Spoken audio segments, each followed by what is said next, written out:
제가 여러분들 앞에서 말씀을 나눈 지가 벌써 세 번째 되는 주일입니다. 난 두 주 동안 여러분들이 배달 음식을 드시느라고 참 수고하셨고, 이제 한 번만 더 인스턴트 음식을 드시면 여러분들이 그동안 3주 동안 친절하게 기다리고 그 기다리던 집밥이 다음 주에는 여러분들에게 준비가 될 것이다. 그렇게 생각이 되었습니다. 기다리고 계셨지요? 아멘이 좀 더 크게 나와도 저는 절대 섭섭하게 생각하지 않으니까 큰 소리로 아멘을 해 주셔야 여러분들의 담임 목사님이 힘을 얻어서 다음 주에 짠 하고 나타나실 것 같습니다. 여러분들 집밥을 기다리고 계셨지요? 예.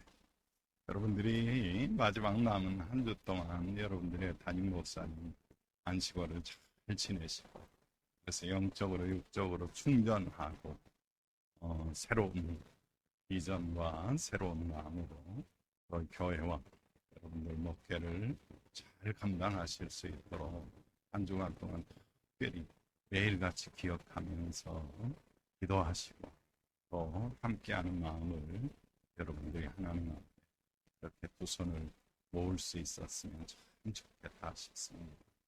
교회는 그리스도 안에서 함께 한 몸으로 지어져가는 것이 교회입니다. 그렇기 때문에 교회는 어느 특정한 누군가의 헌신으로 세워질 수가 없습니다. 교회가 누구라고 그랬지요? 여러분들이 교회라고 그랬죠. 그렇죠? 여러분들이 교회.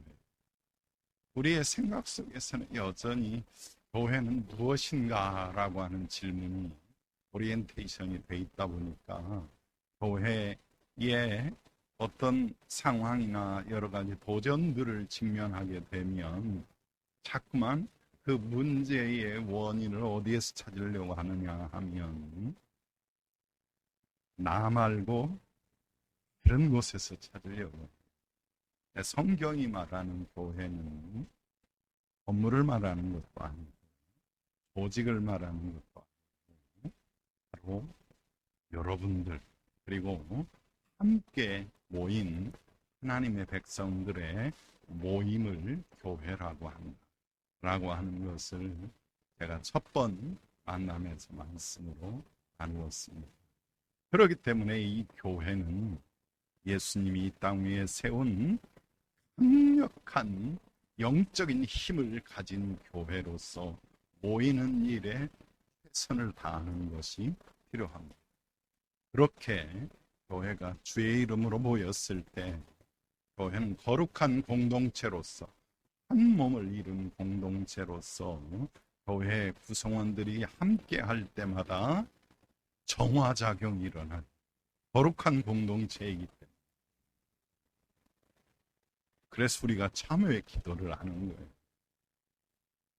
예배 시간에 참여 기도가 있으니까 그래 기도하는 것이 아니라 그 기도 시간도 중요하지만 함께 믿는 성도 간의 교제를 통해서 예배 시간에 하나님과의 만남을 통해서 말씀 앞에 말씀의 그 거울 앞에 내가 직면하게 됨으로 인해서 나의 죄악이 드러나게 되고 그 거룩하신 하나님의 영광 앞에 나의 죄악을 고백하고 그래서 그 거룩한 공동체 안에서 정화작용이 일어날 수 있어야 됩니다.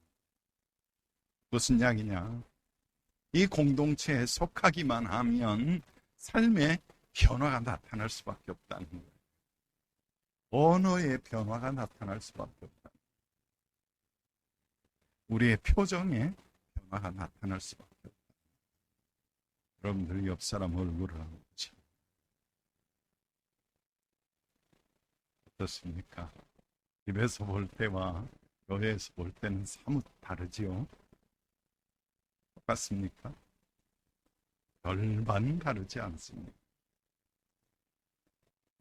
제가 일부러 예배를 시작하면서 저기 앉아 있다 보니까 회중석을 유심히 살펴보았습니다. 아니 3주 동안 살펴보았습니다. 우리 충청중앙교회의 교회의 분위기는 어떤가? 교회가 무엇이라고 그랬죠?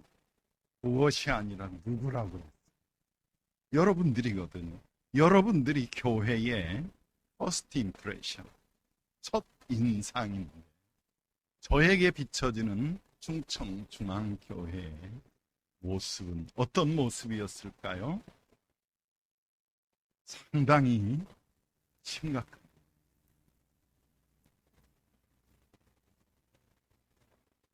표정이 좋은 의미로 하면 각오와 결단과 무엇인가 간절함이 표정 속에 깃들여 있는 것 같고, 또 다른 약간 부정적인 측면에서 보면 세상의 모든 근심과 걱정과 염려를 다 가지고 왔는데 교회에 와서 보니까 교회가 안고 있는 염려와 근심과 걱정거리가 가져온 것보다 더 많은 듯한 생각으로 예배를 참석하고 있는 듯한 느낌이 제 마음을 상당히 무겁게 하는,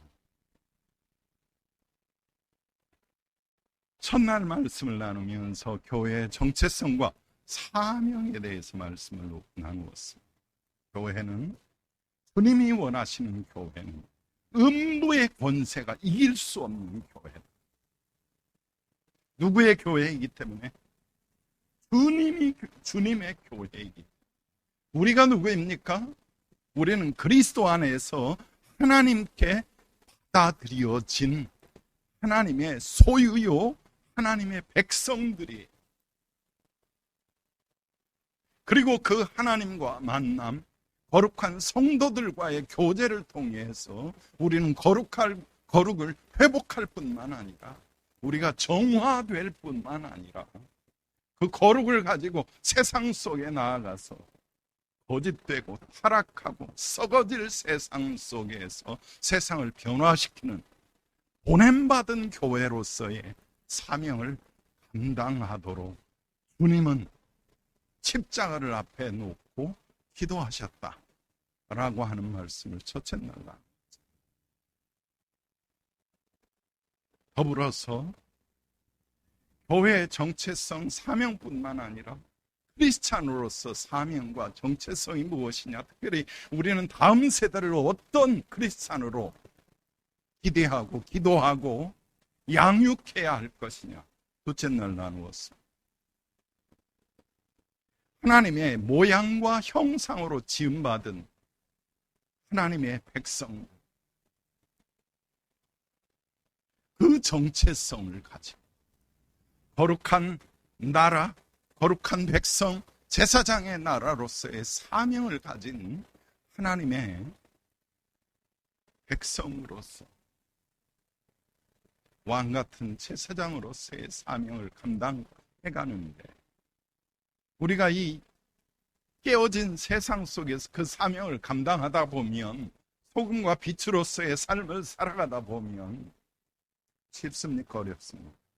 솔직하게 뭐 살만하던데 성경은 절대 그렇게 이야기하지 않습니다. 예수님은 제자들을 보내시면서 뭐라고 합니까? 내가 너희를 보냄이 양을 이리 가운데 보냄과 같다. 성경은 죄로 인해서 이 세상이 모든 관계가 깨어졌다라고 말씀하고 있어요. 세상 사람들이 추구하는 것은 무엇입니까? 자기들의 욕심을 살아가고 있는, 마치 이런 모습과 같아요. 인도에 가면 기차가 있습니다. 우리나라는 옛날에 보면 비둘기호, 그 다음에 통일호, 무궁화호, 새마을호, 그 다음에 또 뭐 있죠? KTX, SRT, 지금은 그것까지 있잖아요. 인도에는 이런 기차가 다 한 기차에 쭉 연결이 돼서 같이 갑니다. 그러니까 칸만 다르지 출발과 도착하는 시간은 똑같아요. 여러분들은 전혀 놀라지를 않아요. 저는 여러분들이 좀 놀라 주셔야 진도가 나갈 수 있습니다. 인도에 있는 우리 교인들은 이렇게 반응을 잘하거든요. 어쨌든 그렇게 해서 기차가 가는데 다른 점이 뭐냐면 좋은 칸에는 에어컨이 설치가 돼 있고 침대가 설치가 돼 있고 좋은 칸에는 밥도 나오고 간식도 나오고 그런 칸들이 있어요. 안 좋은 칸은 좌석도 입석이에요. 먼저 타는 사람들이. 그래서 막 기차역에 기차가 도착하면 막 옛날 우리 어르신들 기억나시죠? 막 던져놓고 먼저 차지하고 막 완전 전쟁터예요. 그런데 우리가 세상 속에 살아가는 모습이 어떤 모습인 줄 압니까? 하나님을 알지 못하기 때문에, 진리를 알지 못하기 때문에 이 기차는 심판과 멸망이라고 하는 낭떠러지 절벽을 향해서 가고 있는 거예요. 그런데 그럼에도 불구하고 기차에 타고 있는 이 세상 속에 살아가는 사람들은 어떤 것을 추구하면서 살아가느냐? 그 기차 안에서 조금 더 나은 칸에 가서 조금 좋은 도시락과 간식을 좀 어떻게라도 먹으면서 에어컨의 혜택을 누리면서 살아가야지. 그게 어떤 모습입니까? 월세 살다가 전세 살고 전세 살다가 자가 마련하고 평수 늘리고 그렇게 해서 자녀들에게 좀 더 나은 유산 마련해 주고 그런 것들이 세상적인 관심이라고 하는 거예요. 근데 이런 세상적인 관심들이 교회 안에 들어오니까 세속화로 인해서 우리의 기도 제목이 뭐가 됐어요? 우리의 신앙의 목적이 무엇이 되었어요? 우리가 예수 믿고 구원받고 천국 갈 뿐만 아니라 이 땅에 있는 동안에 복받아서 잘 살고 잘 되고 성공하고 그래서 자녀에게도 혜택을 주고 마치 무엇과 같습니까? 세상 사람들이 추구하는 것. 여러분, 교회는 사정 능력을 할 뿐만 아니라 충전의 기능이 있어요. 한 몸 된 공동체라고 그랬잖아요. 그리스도 안에서 한 몸을 이루었기 때문에 서로 교제하고 하나님과 교제하고 하나님뿐만 아니라 삼위 하나님의 교제에 우리도 함께 참여하는 것. 마치 배터리 충전할 때 충전기에 접속을 하는 거죠. 그래서 하나님과 교제, 성도 간의 교제를 통해서 우리의 배터리가 어떻게 돼요? 영적으로 충전이 되어지는 거예요. 과연 우리 교회는 영적인 자정 능력을 갖추고 있고 영적으로 충전 기능을 하고 있는가? 이것을 점검하는 것이 필요하다는 거지요. 그런데 우리의 관심은 어디에 있습니까? 세상적인 기준으로 교회를 바라보는 거예요. 우리의 신앙을 바라보는 거예요. 숫자. 아무리 숫자가 많으면 뭐합니까? 그 안에서 영적인 변화가 나타나지 않고 충전과 영적인 거룩의 성화가 나타나지 않는 그 공동체라고 하면 과연 주님이 원하시는 교회로서의 사명, 세상 속에 세상을 변화시키고 왕 같은 제사장으로서 깨어진 세상을 회복시킴으로 이 땅 가운데 하나님의 나라를 세워가는 그 사명을 우리가 감당할 수 있겠느냐라고 하는 질문을 우리는 던질 필요가 있습니다. 오늘은 특별히 어버이 주일입니다. 어버이 주일이면 효도에 대해서 선교사님 말씀을 나누어야지 너무 교회의 이야기, 크리스찬의 정체성과 삶. 저도 부모님이 계시고 물론 친부모님은 일찍 돌아가셨죠. 자녀들이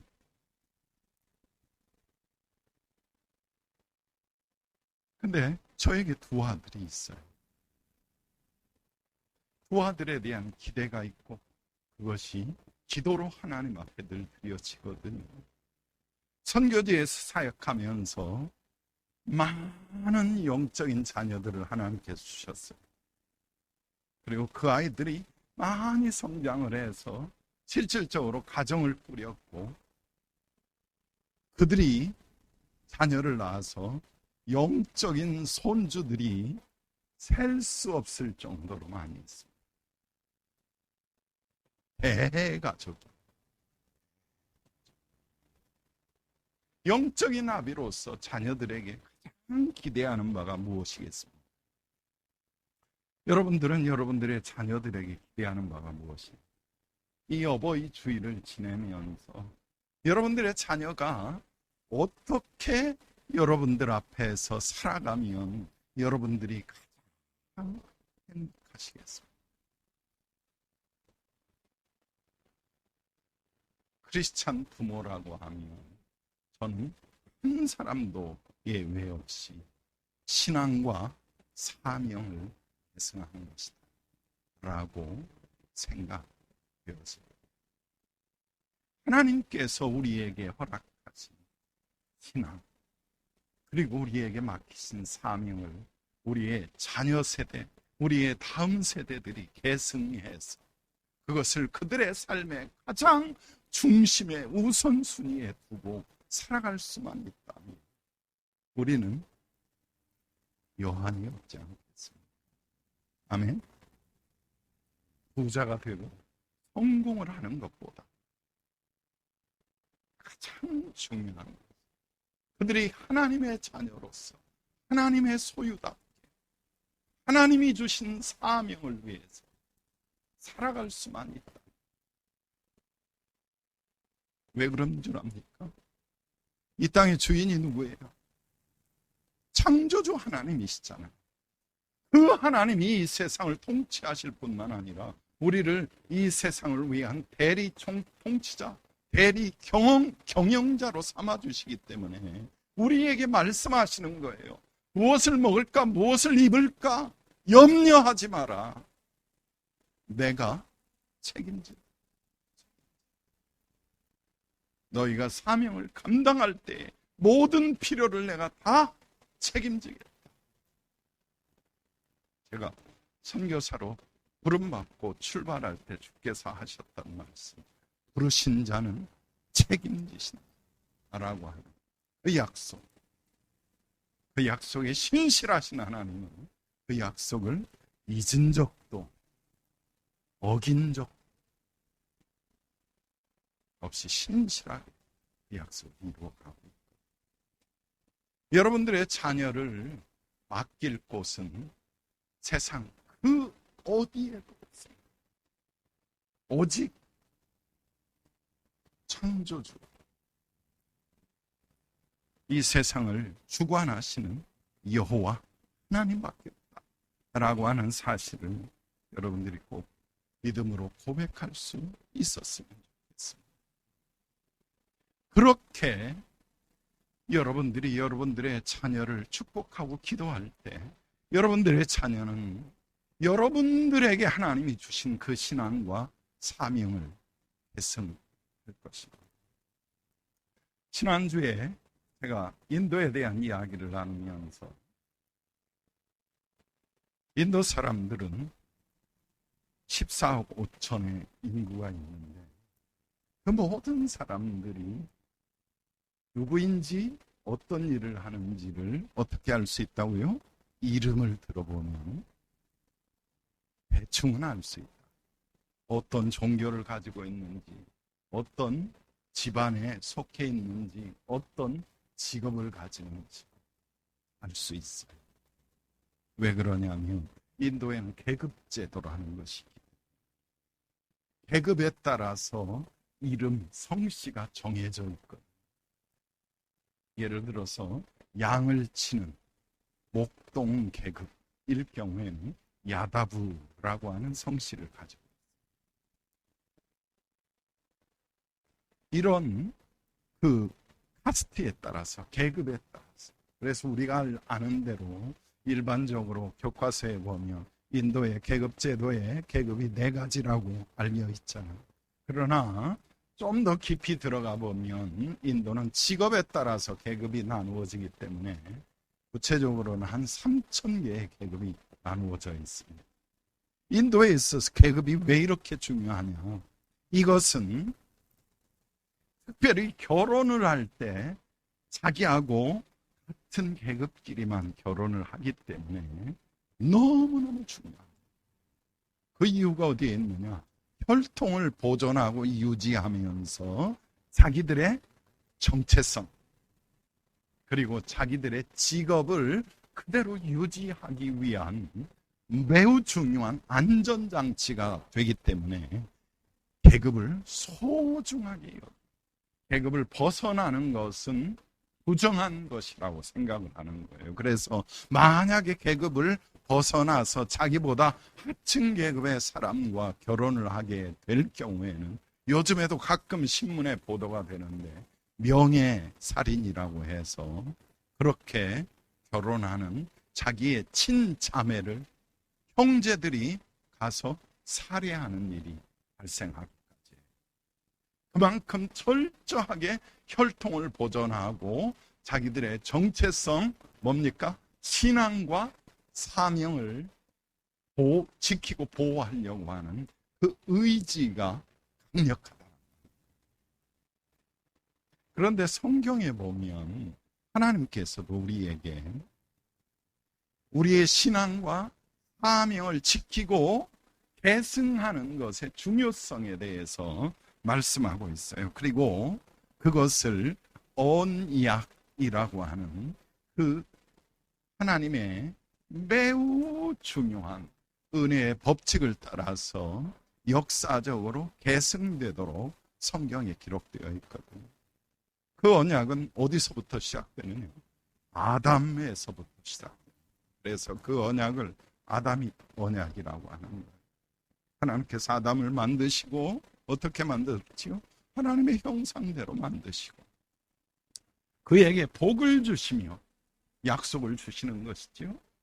그리고 이 땅 모든 하나님이 창조한 창조 세계를 대신해서 다스리고 번성하는 것을 사명으로 아담에게 말씀을 하시는 거죠.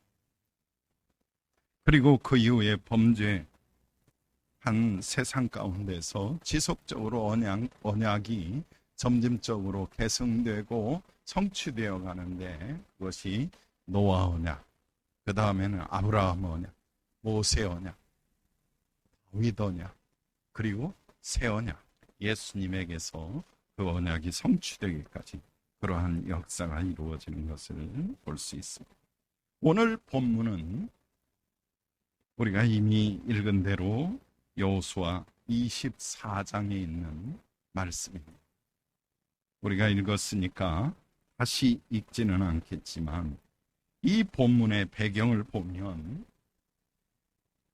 이제 여호수아가 나이가 많이 들어서 하나님 앞에 부르심을 받을 때가 거의 되어갈 즈음에 이스라엘의 모든 지도자들과 모든 백성들을 다 세겜에 불러 모으고 그들에게 마지막으로 유언의 말씀을 전달하고 있는 내용, 그것이 24장 1절과 2절에 기록이 되어 있습니다.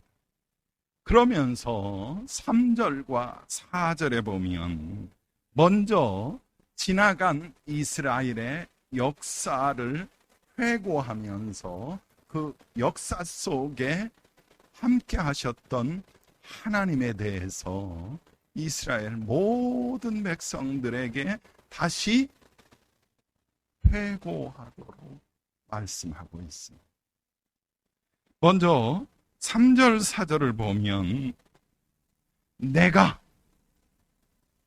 아브라함을 선택해서 그를 어떤 사명을 주어서 그에게 어떤 역할을 맡겼는지를 3절, 4절에서 말씀하고 있는 내용을 우리에게 설명을 하고 있어요. 여러분들이 집에 가셔서 나중에 꼭 한 번 더 읽어보시면 좋겠는데, 그 내용이 바로 창세기 12장 1절에서 3절에 기록되어 있는 그 내용을 근거로 하고 있어요. 바로 그것을 아브라함의 언약이라고 하는 것인데, 제가 창세기 12장 1절에서 3절까지 말씀을 한번 읽어보면, 여호와께서 아브라함에게 이르시되 너는 너의 고향과 친척과 아버지의 집을 떠나 내가 내게 보여줄 땅으로 가라.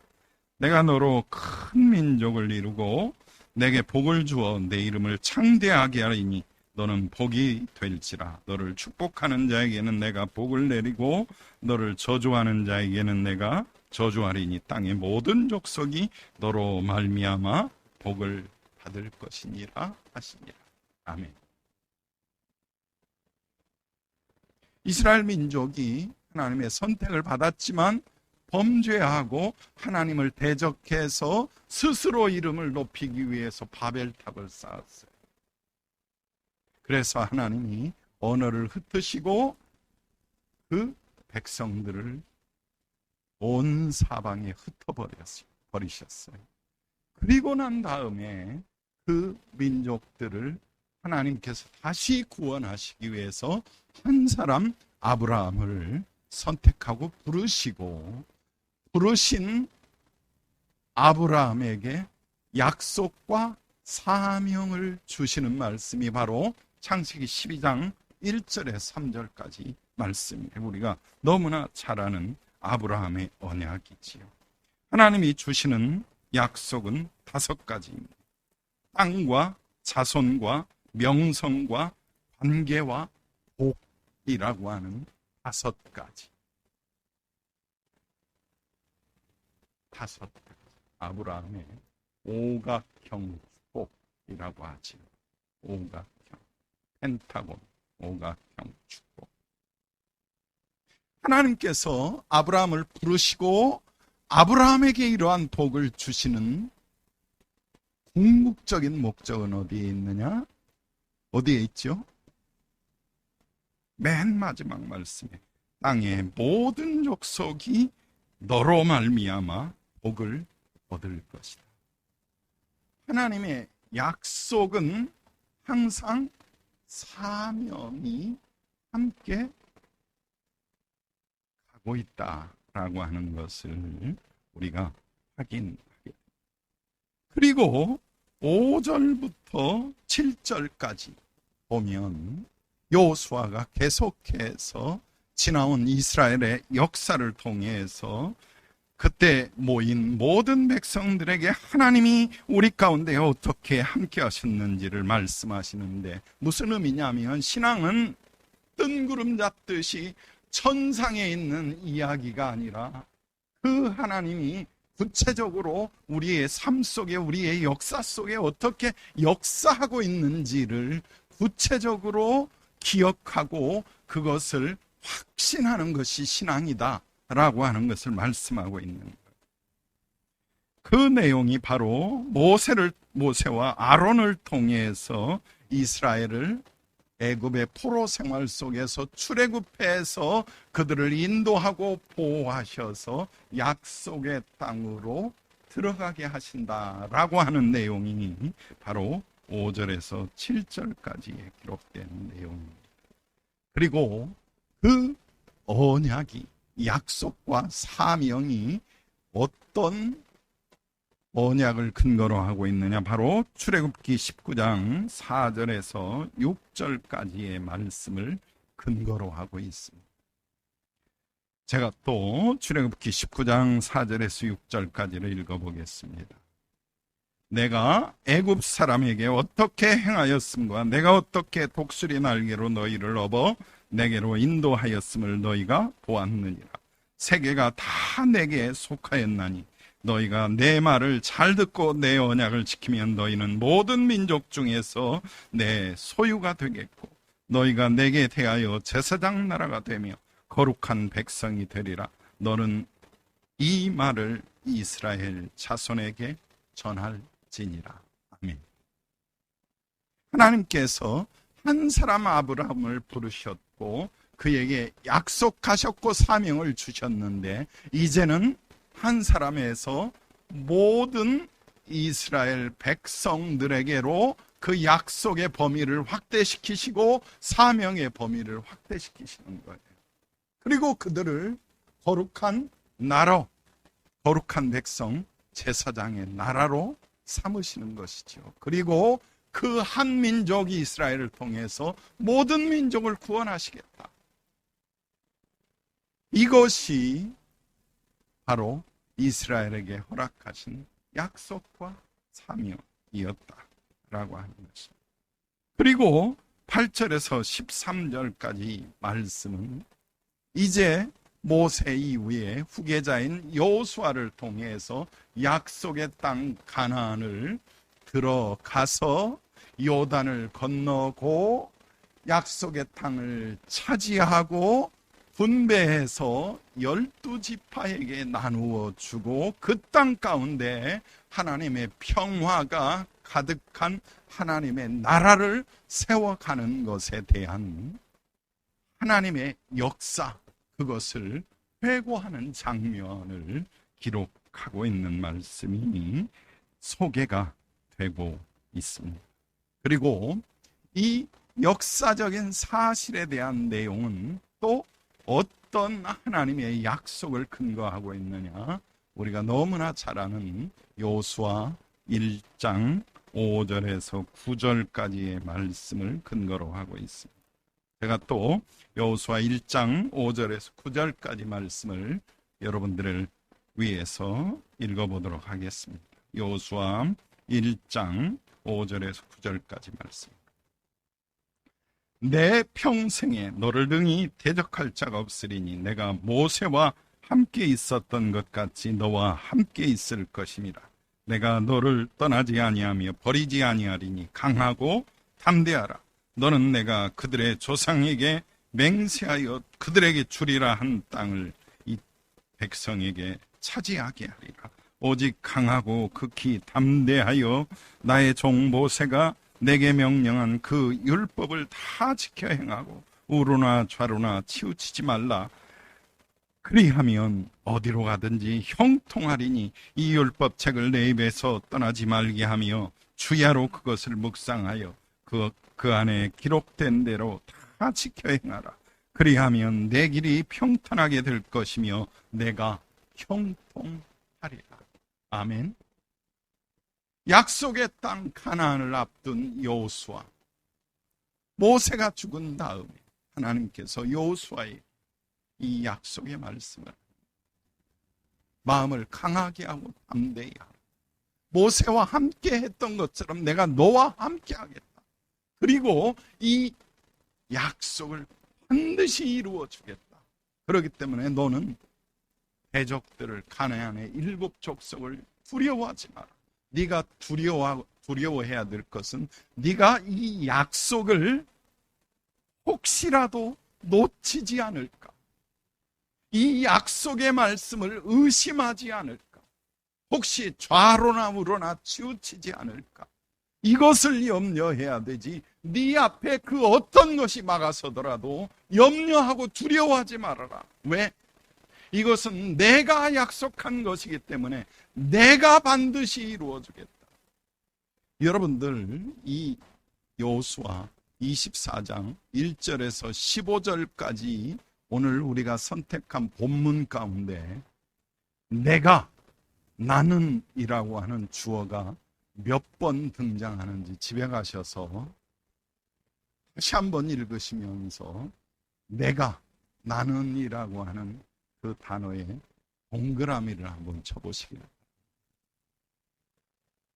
여러분, 우리가 우리의 다음 세대에게 전해 주어야 될 신앙이 무엇인 줄 압니까?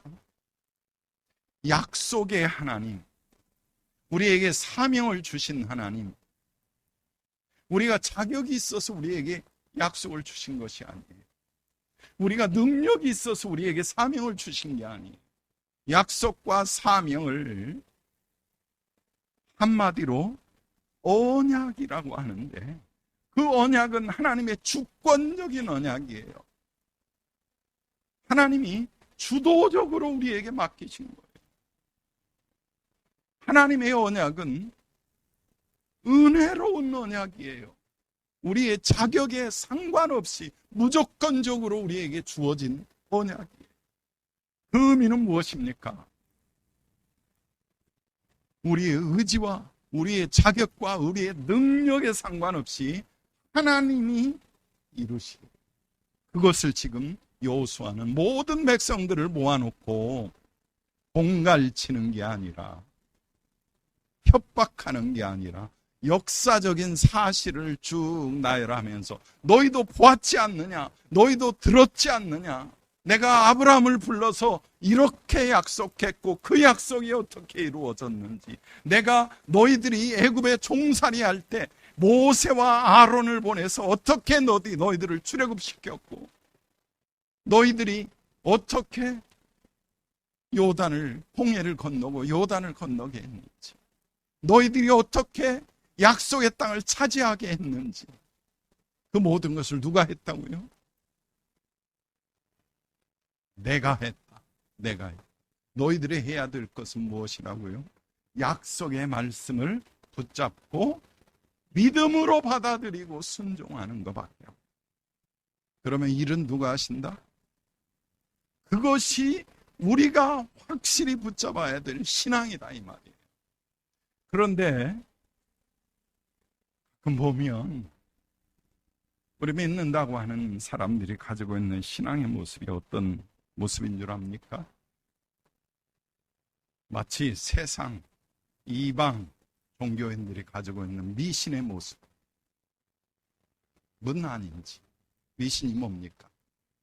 아무것도 아닌 것을 마치 홀린 것처럼 믿는 것을 미신이라고 합니다. 무속신앙처럼. 맹신은 아닌지. 맹신이 뭔 줄 압니까? 아무런 생각 없이 무조건 눈 감고 믿는 것을 맹신이라고. 여러분, 광신은 뭔 줄 압니까? 자기 방식대로, 자기 마음대로 믿는 거예요. 자기가 원하는 것만 해달라고 믿는 거. 그것이 광신이에요. 하나님이 우리에게 요구하시는 신앙은 뭔 줄 압니까? 말씀을 확실히 붙잡고 확신하는 거예요.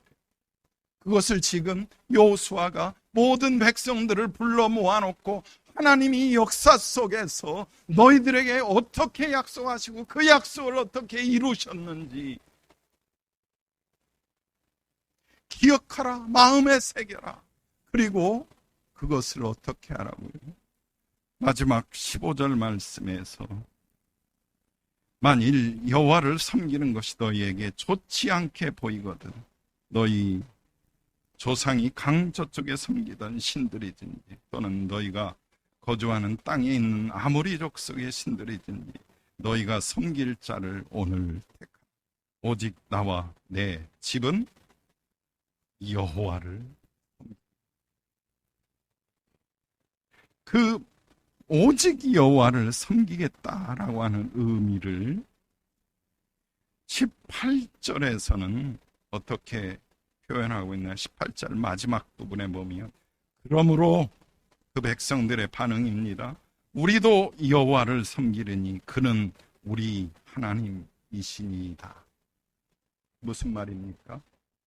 섬긴다라고 하면 우리가 무엇인가를 하겠다, 하나님을 위해서 살겠다, 우리의 포션이 상당히 작동하는 것으로 생각을 해요. 자꾸만 우리의 종교적인 행위를 갖다 놓으려고.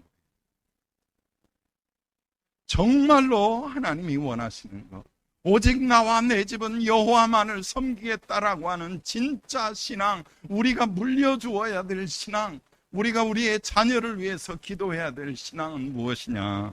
바로 이 이스라엘 백성들이 고백했던 것처럼, 그러므로 우리도 여호와를 섬기리니 어떻게 섬긴다고요?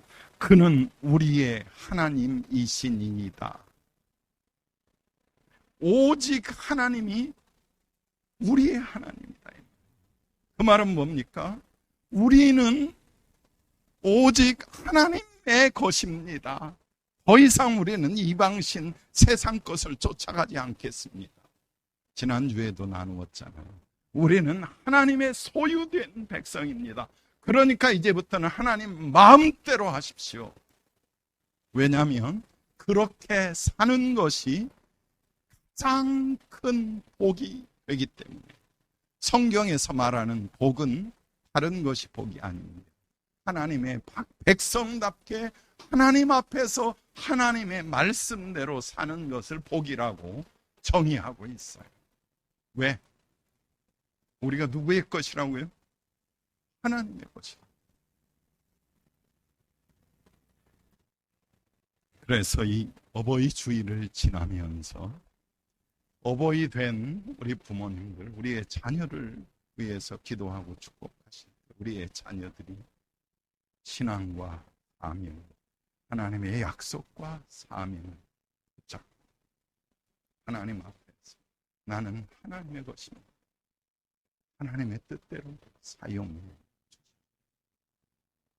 그리고 우리 자녀 세대들은 그렇게 부모의 신앙과 사명을 계승해서 그러한 삶을 살아감으로만 부모님 얼굴에 늘 웃음이 가득. 아, 이젠 됐다. 그래, 더 이상 여한이 없다. 그런 복된 어버이 주일 가정의 달이 될 수 있기를, 그리고 그런 아름다운 충청중앙교회 공동체가 될 수 있기를 주님의 이름으로 축복합니다. 기도하시겠습니다. 주님 감사합니다. 오늘 주신 말씀 우리 마음에 새기고 말씀의 약속이 우리의 삶 속에서, 가정에서 이루어지게 하시고 그 말씀 따라 사명을 감당하는 복된 삶이 되게 하옵소서. 예수님의 이름으로 기도합니다. 아멘. 그 예수 그리스도의 은혜와 하나님의 사랑과 성령의 교통하심이, 하나님의 약속과 사명을 감사함으로 받아 일상의 삶 속에서 기쁨으로 헌신하기를 소원하는 사랑하는 모든 주의 자녀들 위해, 가정의 달을 맞이한 모든 성도들의 가정과 특별히 어버이 주일을 함께 지내며 사랑하는 모든 부모님들 위해 이제부터 영원토록 함께 있을 지어다. 아멘.